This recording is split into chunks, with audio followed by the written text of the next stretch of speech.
क्या आप भी एक टीनेज लड़की के पेरेंट हैं? तो आज की मेरी वीडियो आपके लिए है। हेलो, नमस्ते, राम राम। मैं हूं जेपी और आप सबका मैं स्वागत करती हूं अपने इस यूट्यूब चैनल पर। तो बिना टाइम वेस्ट किए आज की वीडियो शुरू करते हैं। एक पिता ने अपनी बेटी से कहा कि तुम्हारा फोन का नोटिफिकेशन इतना क्यों बजता रहता है? किससे बातें करती रहती हो जितने नोटिफिकेशन बजता रहता है? हमारा तो किसी का इतना फोन नहीं बजता घर में। लड़की बोलती है कि किसी से नहीं पिताजी, और वो रोते हुए अपने रूम में चली जाती है और दरवाजा बंद कर लेती है। आपके घर में भी ऐसा ही होता है। याद रखिए कि जब आपकी बेटी दरवाजा बंद करके रोते हुए दरवाजा बंद करके चली जाए तो वो दरवाजा अपने रूम का ही दरवाजा बंद नहीं कर रही होती है, वो आपके और उसके दिलों के बीच का जो दरवाजा है वो भी बंद कर रही होती है। ज्ञान की नहीं है, लेकिन हाँ, हर पेरेंट्स अपनी बेटी को भटकने से बचाना चाहते हैं और पेरेंट्स ऐसे ऐसे चीजें इस्तेमाल कर देते हैं, इतनी सख्ती इस्तेमाल कर देते हैं कि उनके तरीके ही उन पर हावी हो जाते हैं और फिर बेटी से दूरी इतनी बढ़ जाती है कि माँ बाप फिर कभी अपनी बेटी के उतने करीब आ ही नहीं पाते हैं। यहाँ समझने वाली बात यह है कि जब बेटी छोटी सी होती है, प्यारी सी होती है, चलना सीखती है, चलते चलते धीरे धीरे दौड़ने लगती है और गिर जाती है, तो उसे कैसे प्यार से उठाया जाता है, अपनी गोद में उठाया जाता है, सर पे बिठाया जाता है।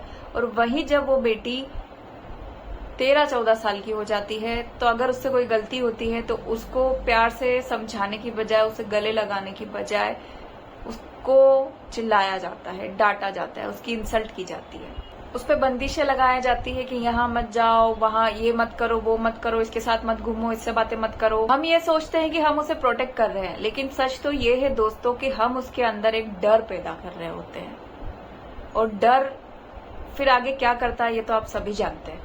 आज मैं टीन एज गर्ल्स के 3 सिनेरियो पर बात करूंगी और पेरेंट्स क्या करते हैं और उन्हें क्या करना चाहिए इसके बारे में बात करूंगी। अगर आपको मेरी वीडियो पसंद आए तो इसे प्लीज लाइक कीजिए, शेयर कीजिए, सब्सक्राइब कीजिए और मुझे कमेंट सेक्शन में जरूर बताइए कि आप अपनी टीन एज डॉटर के साथ में कैसे बिहेव करते हैं। सिनेरियो, लड़की के टीन एज में होने पर उसमें कई तरह के चेंजेस होते हैं, mentally, emotionally, physically, hormones change होते हैं उसके, तो जाहिर बात है बहुत सारी चीजें बदलती हैं।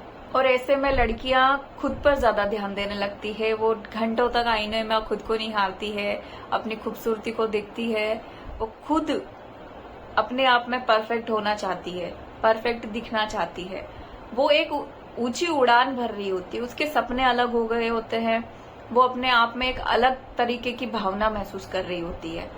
और अगर उसके पेरेंट्स कभी उसे ये नहीं कह पाए कि मेरी बेटी बहुत सुंदर है, हमारी बेटी जैसी भी है हमारे लिए बेस्ट है, अगर उसको कभी अपने घर में ही ये सुनने नहीं मिला तो बाहर फिर उसके दोस्त बनने के लिए हजारों झूठे बैठे हैं। एक बच्ची को उसके घर वाले अप्रिशिएट नहीं करते हैं तो अगर बाहर का कोई इंसान जब उसे अप्रिशिएट करता है, चाहे वो सोशल मीडिया पर हो, चाहे स्कूल में हो, चाहे कहीं भी हो, अगर उस लड़की को कोई कहता कि वाह तुम कितनी खूबसूरत हो, तो ना चाहते हो भी वो लड़की उस जाल में फंसने लग जाती, उसकी बातों में आने लग जाती है। क्यों? क्योंकि उसको वो कॉम्प्लीमेंट पहले उसके घर में कभी किसी ने नहीं दिया। आपकी बेटी अगर किसी बाहर झूठी तारीफ के जाल में फंस गई तो वो दोबारा फिर आपकी कभी नहीं हो पाएगी। इसलिए जरूरी है कि आप अपनी बेटी को वो प्यार, वो अप्रिशिएशन, वो दुलार अपने ही घर में दे ताकि वो कहीं कभी भी बाहर किसी झूठी तारीफ के जाल में ना फंसे। नंबर 2, उसका फोन चेक करना। जब वो सो जाए तो उसका फोन चेक करना। उसके फोन में अगर पासवर्ड लॉक हो तो उसे चिल्लाना कि तुम्हारे फोन में पासवर्ड क्यों है। उसके दोस्तों से पूछना कि क्या करती है, कैसी पढ़ती है, उसका कोई बॉयफ्रेंड तो नहीं है। हमेशा उसके पीछे जासूसी करना। और आपको लगता है कि आप एक स्मार्ट काम कर रहे हैं, तो मेरी नजर में तो आपसे बड़ा बेवकूफ कोई भी नहीं है। उसकी जासूसी मत कीजिए, आप उसके लिए एक ऐसा सेफ स्पेस बनिए कि अगर उसके लाइफ में कुछ हो भी तो वो सबसे पहले आपके पास ही आके उल्टी करे। I mean कि वो सबसे पहले आपको ही बताए, चाहे उसका फर्स्ट बॉयफ्रेंड बने, चाहे कोई मेल बेस्ट फ्रेंड बने, या वो कहीं घूमने जाना चाहे, या उसका कोई बड़ा सपना हो, सबसे पहले आपको ही बताए। आप एक ऐसा सेफ स्पेस अपनी बेटी के लिए बनिए। उसको कहिए कि बेटा तेरे माँ बाप तेरे लिए हैं, उसको ये महसूस करवाइए अपनी बातों में, अपने एक्शंस में, तभी तो वो सेफ फील करेगी। बच्चियों को छोटे होने पर प्यार देने में और उनके टीन एज में आने के बाद में प्यार होने में जमीन आसमान का अंतर होता है। क्योंकि बच्चा जब छोटा होता है तब वो मासूम होता है, वो दिमाग इतना चलता नहीं है, दुनियादारी उसने इतनी देखी नहीं होती है, लेकिन जब वो टीन एज में आता है तो दुनिया को धीरे धीरे समझने लगता है क्या सही है क्या गलत है। और टीन एज में तो इतनी सारी चेंजेस होते हैं बच्चों में एक साथ कि उनको खुद को भी समझ में नहीं आता है। इसलिए पेरेंट्स की जवाबदारी होती है कि पहले उन्हें समझना होता है, फिर वो बच्चों को समझाए। इसी बात से मुझे एक बात याद आ रही है कि मेरी भी एक काउंसलिंग ऐसे ही पेरेंट्स के साथ में हुई थी। उनकी बेटी दिन भर फोन पे लगी रहती थी स्कूल से आने के बाद में, तो उनके पेरेंट्स मेरे पास में आए थे और ये बोल रहे थे कि दीदी आप ही इसको समझाओ कि ये दिन भर लड़कों से बातें करती रहती है, अगर एक लड़के से बात करे तो समझ में भी आए, ये तो इतने लड़कों से बातें करती है। तो इस पर मैंने पेरेंट्स की भी काउंसलिंग की और उस लड़की की भी काउंसलिंग की। तो कहीं आपके साथ भी तो ऐसा कोई सिनेरियो नहीं है? अगर है तो आप अपने से सुलझा सकते हैं या तो फिर किसी थेरेपिस्ट या काउंसलर की भी मदद ले सकते हैं अगर आपका केस ज्यादा बड़ा हो चुका है तो आइए फिर सिनेरियो नंबर 3 की बात करते हैं। 24 आवर्स टॉन्टिंग। ये सबसे ज्यादा लड़कियों के लिए ही होती है मेरे ख्याल से। लड़कों को इतने ताने नहीं मिलते माँ बाप से जितने लड़कियों को मिलते हैं। और सारी इज्जत, सारे सपने, सारी मतलब माँ बाप के जो भी खानदान की इज्जत, समाज की इज्जत, सारी चीजें वो शायद मेरे ख्याल से लड़कियों के ही सर पे बोझ बना के डाल दी जाती है कि लड़कियों को ही अपने माँ बाप की इज्जत लेके चलना होता है। लड़कों का तो कोई मेरे ख्याल से कुछ नहीं होता, क्योंकि लड़कों का क्या है, वो तो कभी सुनता ही नहीं है। तो सारे टेंट्रम्स, सारे इमोशनल ब्लैकमेल माँ बाप भी लड़कियों के साथ में ही करते हैं। ताने देना कि तुमने ऐसा कर दिया है, हमारी इज्जत खराब कर दी, अब समाज में हमारा कोई नाम नहीं रह गया है, हम कैसे मुंह दिखाएंगे, हम रिश्तेदारों को कैसे मुंह दिखाएंगे, अब हम कैसे किसी के घर जाएंगे, तुमने तो हमारे साथ ये कर दिया, तुमने हमारे साथ वो कर दिया। ये सारी चीजें क्यों? ये सब सुनकर लड़की को लगता है कि उसके घर में कोई वैल्यू ही नहीं है या वो कोई इम्पोर्टेंस रखती ही नहीं है आपकी लाइफ में। अगर आप उसको ऐसी सब चीजें दिन भर रोकते टोकते रहेंगे तो वो एक दिन जरूर आपसे दूर हो जाएगी।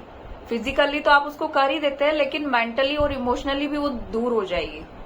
ऐसा ना हो इसके लिए जरूरी है कि आप उसको वो इम्पोर्टेंस फील करवाएं। आपके घर का कोई डिसीजन हो तो या तो मम्मी अगर कोई डिसीजन ले रही है तो उसको सपोर्ट में ले कि बेटा तुम्हें क्या लगता है। अगर पापा कोई डिसीजन ले रहे हो तो मम्मी और बेटी दोनों से पूछे कि आपको क्या लगता है, क्या करना चाहिए। इससे वो फील करेंगे कि हाँ मेरी भी कुछ इम्पोर्टेंस है, और साथ में उनको भी धीरे धीरे आगे लाइफ की चीजें समझ में आने लगेगी कि लाइफ में अगर ऐसी कोई सिचुएशन हो तो उसके लिए सॉल्यूशन के लिए हमें क्या क्या करना चाहिए। एक तो वो सीखेंगे, दूसरा उनको ये वैलिडेशन मिलेगा कि वो भी इम्पोर्टेंट है, और इसके लिए उन्हें कहीं बाहर प्यार ढूंढने जाने की जरूरत नहीं होगी। आप अपनी बेटियों को ये महसूस करवाइए कि वो बोझ नहीं है, घर की शान है, घर की जान है। बेटियां बहुत समझदार होती है और वो खुद कहीं भटकना नहीं चाहती, वो बस आपका प्यार और अपनापन चाहती है। तो वो प्यार और अपनापन आप उनको घर में ही दीजिए ना, आप उनके दोस्त बनिए ना। अगर आप उनके दोस्त नहीं बनते हैं तो बाहर ऐसे पता नहीं कितने उल जुलूल शक्ल वाले लोग उनके दोस्त बनने के लिए तैयार है। फैसला अब आपका है कि आपको डर का बाप बनना है या भरोसे का बाप बनना है। अगर मेरी इस वीडियो ने आपके दिल को थोड़ा भी छुआ है तो प्लीज इसे उन लोगों के साथ में शेयर कीजिए जो किसी प्यारी सी सुंदर सी बेटी के पेरेंट हैं, और उनके साथ में भी शेयर कीजिए जो अपनी बेटियों से बहुत प्यार करते हैं। मिलते हैं नेक्स्ट वीडियो में। Bye bye.